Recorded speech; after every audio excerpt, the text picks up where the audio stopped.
araw mga kaagham! Papasok na ang summer, tara na at dadalhin namin kayo sa lugar kung saan hindi lamang may pagkain nakaka-refresh, kung hindi kinikilala rin ito internationally dahil sa kakaibang sangkap nito. Isang pagkain siguradong magbabalik sa alaala ng ating kabataan, ito ang ice cream with a twist. Ginamitan ng innovative na pamamaraan gamit ang siyensya at teknolohiya. Sa ilalim ng DOST Grants in Aid Program ng DOST Central Luzon, nakabuo ang Central Luzon State University ng pagkaing swak, hindi lang sa panlasa ng Pinoy, kung hindi kilala rin pati sa ibang bansa. Ito ang tilapia ice cream. Gamit ang tilapia bilang pangunahing sangkap, halina't bisitahin ang Dairies Scoop and Bites na matatagpuan dito sa Barangay Bantug, Science City of Muñoz, Nueva Ecija. At ating alamin kung paano nabuo ang kakaibang produktong ito. Halina't samahan nyo kami sa isang kwentuhang tiyak na malalasap ang sarap sa tulong ng siyensya, teknolohiya at inobasyon. Sa ngalan po ng aming Regional Director, Dr. Julius Cesar B. Sicat, ako po si Lady Sicat at ito ang Probinsyensya.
Ang tilapia ice cream ay nagsimula po noong 2013 pa nang maisip po ng ating former president na si LSU na si Dr. Tereso Abella na nakatikim ng shrimp ice cream sa Taiwan. So, challenge niya ang mga HRM students na bakit hindi mag-develop ng iba't ibang recipe ng tilapia. And during the photo shoot, ay nagkulang po kami ng isang recipe. Doon po namin naisip yung suggestion niya na tilapia ice cream. Mula na na-invento ang tilapia ice cream, maraming awards po ang natanggap na ito. Unang-una po ang SIAL Gold Innovation, Food Innovation Gold Award, ang Salon International de la Agroalimentaire, that we bested 350 exhibitors from 25 countries. Na-awardan po tayo ng EDCOR as Research Innovation Management sa Higher Education Institution. At ganoon din po, tayo ay nanalo din sa negosyo, Inspiring Tourism Award. At ganoon din po ang ating Inspiring Humanitarian Award na iginawad naman po sa UK ng World Humanitarian Drive. At recently nga po, nanalo din ang ating tilapia ice cream as best paper category po sa development category ng NSARD, ng DOST Picard at ng SNT SINAG Award. Kung ano man po yung narating ng tilapia ice cream ngayon, ito po ay naging posible dahil po sa tulong ng DOST3 sa kanilang mga equipment na pinrovide po sa atin. Lalong-lalo na po ang ating blast freezer na napadali po ang pag-produce namin ng tilapia, ng tilapia ice cream at mas dumami pa po ang quantities ng aming napoproduce. At syempre, sila din po ang tumulong sa atin kung paano po ma-design ang ating packaging at yung pong ating shelf life. Kaya ngayon po, ang ating tilapia ice cream ay na-enjoy na dahil po sa magandang mga quality po ng ating produkto. Dahil po yan sa tulong ng DOST. Siyempre, ang ating tilapia ice cream ay masarap, masustansya, at ang nakakatuwa dito, no, yung mga ating mga consumers, syempre gusto nilang, alam nyo, naku-curious sila kung ano nga ba lasa ng ating tilapia ice cream. Ang tilapia ice cream po natin ay walang lansa at walang amoy na tilapia. Kaya po, binabalik-balikan ito ng ating mga consumers. kasi ito po ay talagang masarap. And surprisingly, it's really delicious. Dito po sa Dairy's Scoop and Bites, hindi lang po tilapia ice cream ang inyong makikita at matitikman. Meron din po kaming tilapia oatmeal cookies. Ito po ay gawa din sa roasted tilapia flakes. At bukod po doon, kami po ay nakikipagtulungan sa ating mga small enterprises. So, and aming pong CSR ay helping farmers grow with every scoop and bites. So, ang aming pong mga tilapia farmers dito na may mga partners po kami na naging part po sila ng aming supply chain.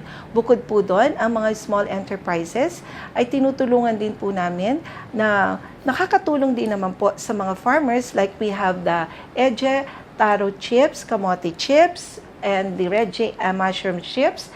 At meron din po kaming mga churro bites and mga peanuts, roasted peanuts. Dito lang niyo po at mga inumin din po, no, na produkto din po ng ating mga partners ng mga small businesses. Meron po kaming mga choco milk, so we also help our fellow mga incubatees.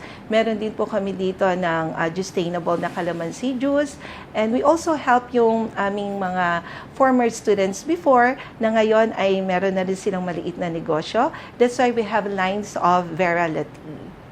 Summer na po. So, why not visit our Dairy's Scoop and Bite shop dito po sa Fuel Star Gas Station, Bantug, Science City of Muñoz, Nueva Ecija. Dalhin niyo po ay inyong pamilya dahil ang aming pong ice cream ay masarap at masustansya pa. Punta na po kayo, halina kayo and experience the Dairylicious food here in Dairy's Scoop and Bites.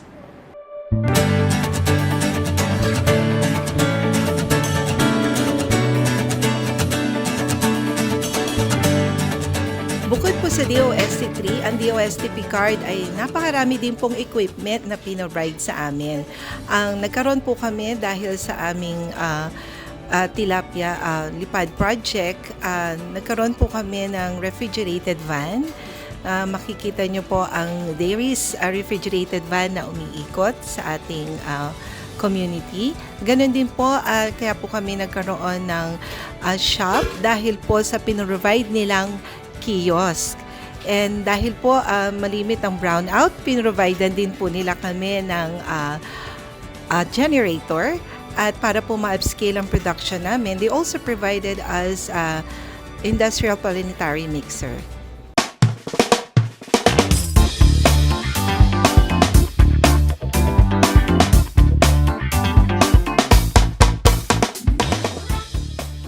Isang katakam-takam na episode ang inihain namin sa inyo mga kaagham.